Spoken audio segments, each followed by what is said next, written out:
Você acha que conhece o medo? Pensa que já ouviu todas as histórias de terror que existem? Pode esquecer a loira do banheiro, o homem do saco. As histórias que todo mundo conta são só o começo, a beiradinha de um poço muito mais fundo e escuro. Hoje, a gente vai explorar o que tem lá embaixo. Vamos desenterrar contos que o tempo engoliu, narrativas que a poeira da história tentou esconder. Histórias que vão te provar que os medos mais reais são aqueles que você nem sabia que existiam.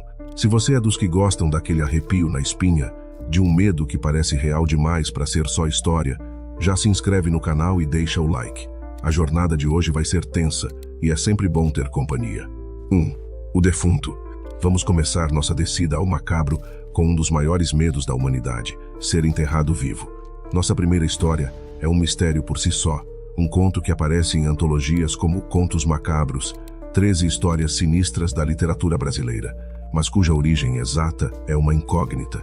Às vezes, ele é atribuído a um autor chamado Thomas Lopes, mas a existência desse autor é tão nebulosa quanto a própria história, o que a torna ainda mais fascinante. Intitulada O Defunto, a história é um mergulho claustrofóbico na mente de um homem que acorda dentro de um caixão. Ele está deitado, mãos postas, cercado por um silêncio e uma escuridão que parecem engolir tudo. O pânico inicial se transforma numa luta desesperada para não enlouquecer. Ele grita, mas o som morre na madeira e na terra.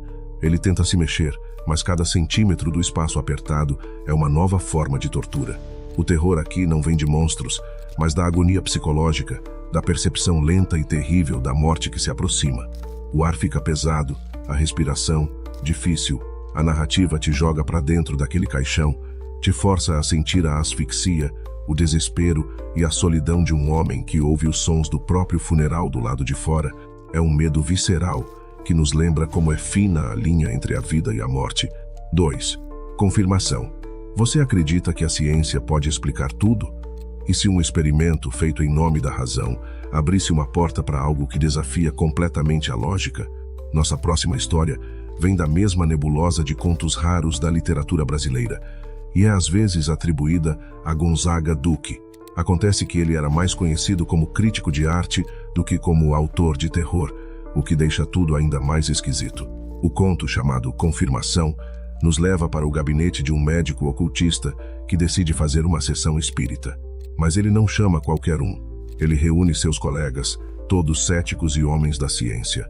O objetivo não é provar que fantasmas existem, mas testar os limites da mente. A atmosfera é de curiosidade, não de medo. As luzes diminuem e o experimento começa.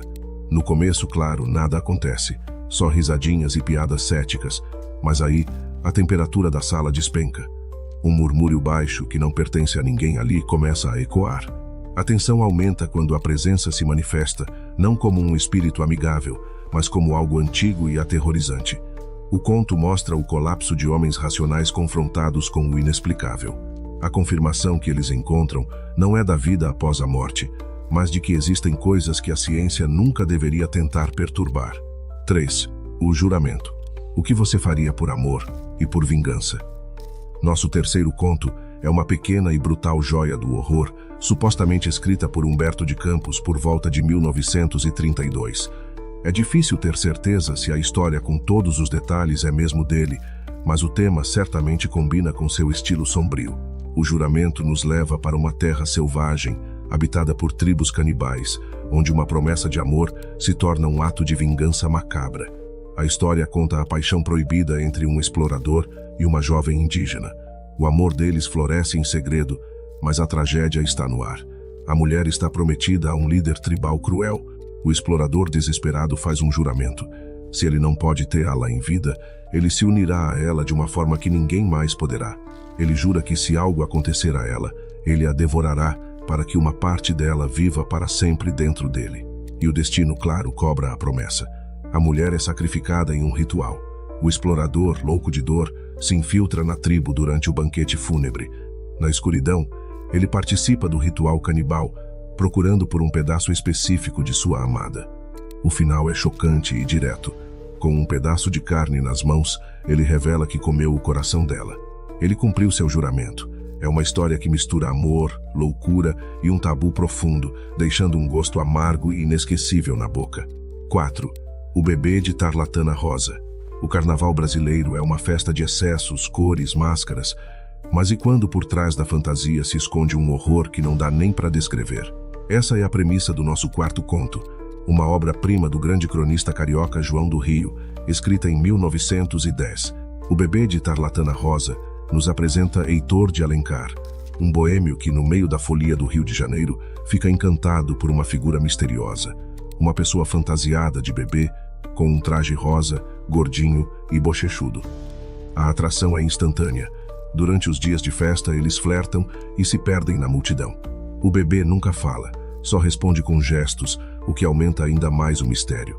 Na última noite de carnaval, Heitor convence a figura a se afastar da multidão para um momento a sós. Num beco escuro, longe da música, ele se inclina para o beijo. É aí que a festa vira um pesadelo. Ao tocar no rosto da fantasia, a máscara cai, revelando o que tem por baixo.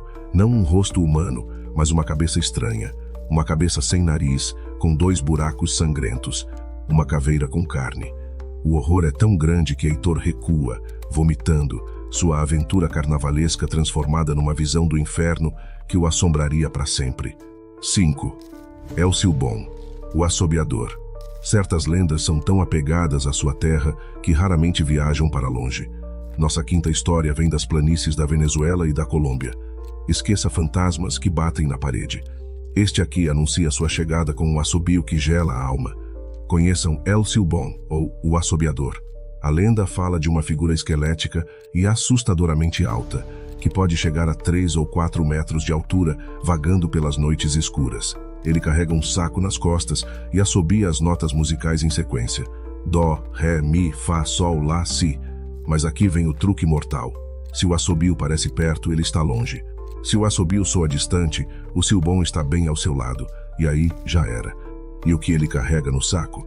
A versão mais famosa diz que o Silbon era um jovem mimado que, num acesso de raiva, matou o próprio pai. Como castigo, seu avô o amarrou, açoitou suas costas, limpou as feridas com pimenta e o amaldiçoou a vagar para sempre, carregando os ossos do pai no saco. Agora, ele caça viajantes, principalmente bêbados e mulherengos. Uma das variações da lenda diz que se ele parar perto da sua casa e contar os ossos no saco e alguém o ouvir, um membro da sua família não vai acordar no dia seguinte. 6. O caso da reitoria de Borley. Existem casas mal assombradas e existe a reitoria de Borley. Conhecida como a casa mais assombrada da Inglaterra, esta mansão foi palco de uma das investigações paranormais mais famosas e controversas da história. A história não é um conto, mas um caso real documentado a partir de 1929 pelo investigador psíquico Harry Price. Desde que foi construída, em 1862, relatos estranhos cercavam a propriedade. Passos, sinos tocando sozinhos, objetos atirados pelos cômodos e mensagens aparecendo nas paredes, como um rabisco que dizia: "Mariane, por favor, me ajude." A lenda principal fala de uma freira emparedada viva nos muros de um antigo convento que existia ali após ter um caso com um monge. Mas é aqui que a história se complica. A chegada de Harry Price intensificou os fenômenos, mas sua credibilidade foi, para dizer o mínimo, detonada anos depois. Investigações da Sociedade de Pesquisa Psíquica, por exemplo, concluíram que Price provavelmente forjou grande parte dos acontecimentos. A história dos fragmentos de ossos que ele encontrou e alegou serem da freira também não se sustentou. A casa acabou sendo destruída em um incêndio em 1939, mas o mistério permanece. Verdade ou fraude, a reitoria de Borley se tornou um marco no mapa do sobrenatural. 7. O julgamento de Arne Cheyenne Johnson. Nosso último relato nos leva a um tribunal. Em 1981, na cidade de Brookfield, Connecticut, uma defesa de assassinato chocou o mundo. Foi o primeiro caso conhecido nos Estados Unidos, onde um advogado tentou argumentar que seu cliente era inocente porque o diabo o obrigou a fazer. Este é o caso real de Arne Cheyenne Johnson. Tudo começou meses antes do crime, com a família Glatzel. O filho de 11 anos, David, começou a ter um comportamento aterrorizante. Desesperada, a família chamou os famosos investigadores paranormais Ed e Lorraine Warren, que concluíram que o menino estava possuído. Durante um dos exorcismos, Arne Johnson, namorado da irmã de David, num ato de coragem ou loucura, desafiou a entidade, gritando para que deixasse o menino e entrasse nele. Meses depois, Arne Johnson esfaqueou e matou seu senhorio, Alan Bono. No julgamento, seu advogado alegou que ele não era responsável, pois estava possuído. O juiz, claro, não comprou a história, afirmando que possessão demoníaca era impossível de provar em um tribunal.